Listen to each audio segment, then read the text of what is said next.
On December 12, 2024, I was hanging out with my friends.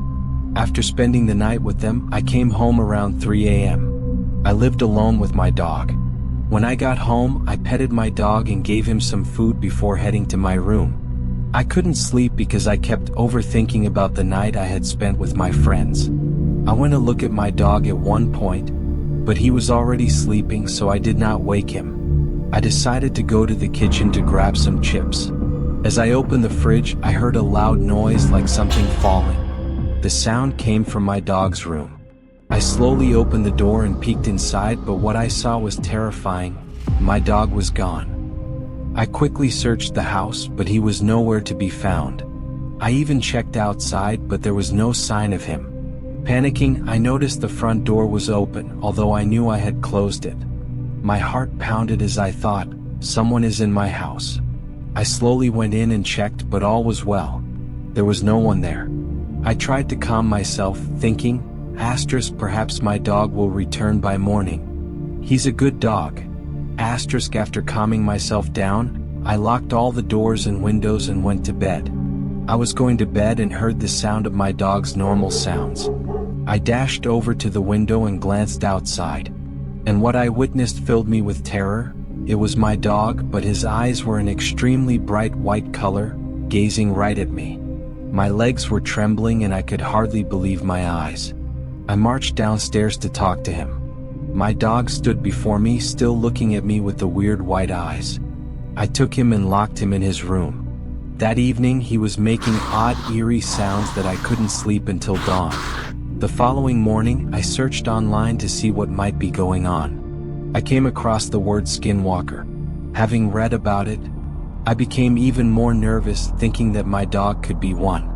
I contacted a fellow on Reddit who said he could determine if my dog was ill or a skinwalker. When he came over, he looked at my dog and told me, "I hate to inform you of this, but your dog is a skinwalker." He even told me that his dog had been one, and he sold it to a pet store. He told me to do the same and gave me $10 and left. My dog was the only family I had and I couldn't sell him. But I was aware that my life was under threat. I went to his room and inquired, "Are you a skinwalker? Tell me." He didn't answer. I attempted to discount the skinwalker theory and focus on something else by scrolling on Instagram. That evening, while I slept, I was awoken by horrific noises emanating from my dog's quarters. I was sure it was him. The noises were more frightening than previously. I slowly opened the door and observed what made my blood freeze. My dog's limbs and arms were posed in an unnatural manner, and his eyes shone bright white in the dark. I closed the door hard, but he began beating on it and attempting to get out. I dashed into my room, locked the door, and hid in terror. I remembered that I had a pistol in my drawer. Luckily, there were 5 bullets loaded in it. I got up onto my bed, pointed at the door, and waited for whatever might enter. My dog pushed open the door, and in an instant of sheer fright, I shot him. That was the most frightening day of my life. I went to see if he was alright and saw him bleeding. He was dying and soon died. Since that day, I never wanted to have a dog again. Whenever I look at a dog, I am reminded of mine, and the fear of skinwalkers never leaves me. The nightmares about my dog, Connie, are now a part of my life. Bye-bye, Connie. If you enjoyed this story, please consider supporting me by subscribing. Bye.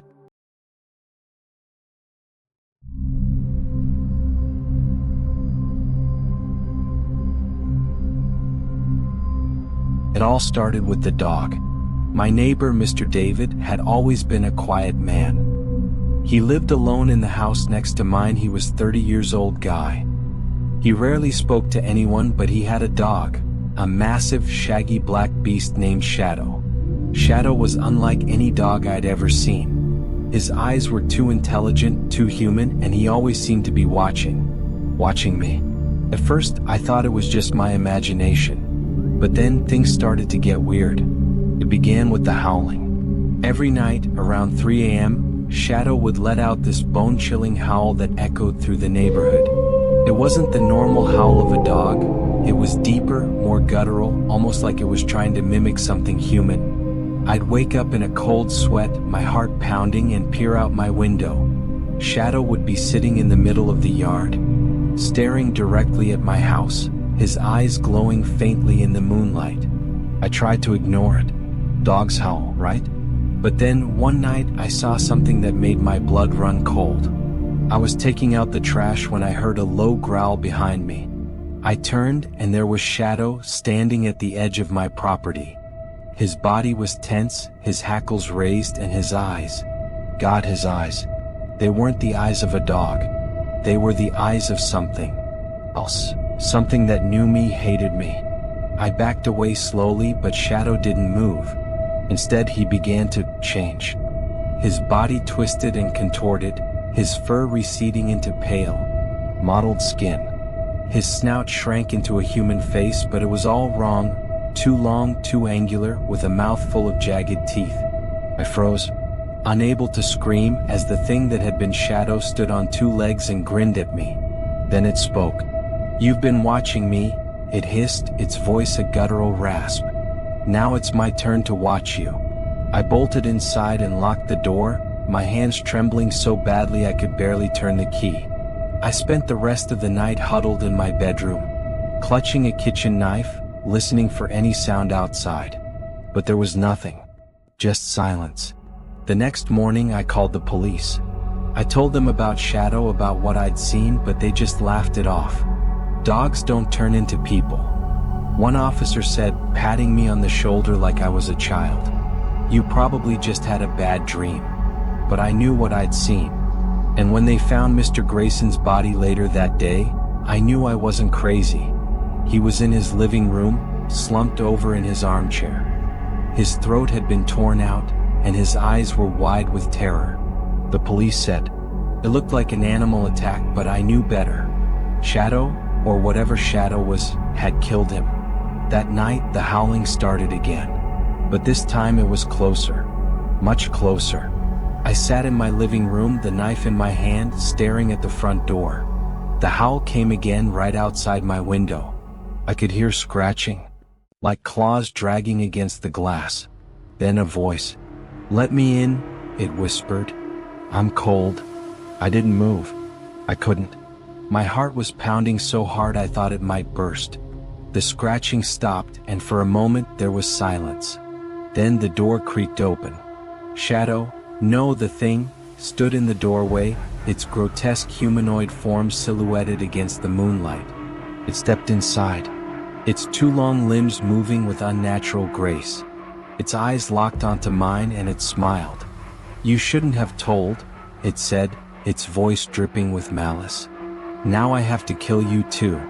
It lunged at me, its claws slashing through the air. I swung the knife wildly, catching it in the shoulder. It howled, a sound that was part human, part animal, and staggered back. But it wasn't enough to stop it. We struggled, crashing into furniture, knocking over lamps. Its claws raked across my arm, and I screamed, but I didn't let go of the knife. I couldn't. If I did, I was dead. With a surge of adrenaline, I drove the knife into its chest. It let out a gurgling scream, its body convulsing as black blood poured from the wound. Its form began to shift, its human features melting away until it was just a dog again. A dead dog lying in a pool of its own blood. I called the police again, but this time I didn't tell them the truth. I said a stray dog had broken into my house and attacked me. They took the body away, and I was left alone, my arm bandaged and my mind racing. I moved out of that house a week later. I couldn't stay there, not after what had happened. But sometimes late at night I still hear the howling. And I wonder, was Shadow really dead? Or was it just waiting, biding its time until it could come for me again?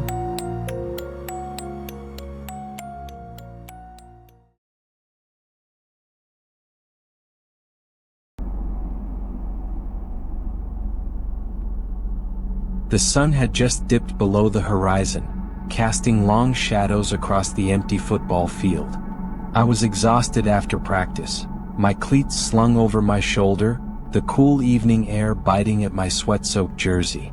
The walk home was usually uneventful, but tonight, something felt off. That's when I saw it. A black dog standing at the side of the road staring at me. Its fur was matted and dirty, and its eyes, those piercing, almost human eyes, locked onto mine. I froze. There was something unnatural about the way it looked at me, like it knew me, like it was waiting for me. I shook off the unease and kept walking, but the dog followed. Not too close, just enough to keep me in its sight. Every time I glanced back, it was there, its head tilted slightly as if studying me. By the time I reached my street, my heart was pounding. I quickly looked at my surroundings and the dog was long gone. When I got home, I slammed the door shut and locked it, leaning against the wood to catch my breath. I told myself it was just a stray, nothing to worry about. But deep down, I knew better after that. I slept, then somehow, I was woken by a sound that made my blood run cold, a howl, low and guttural, right outside my window. I sat up in bed, my heart racing, and crept to the window. The streetlight cast an eerie glow on the empty sidewalk, but there was no sign of the dog. Just that howl, echoing in the darkness.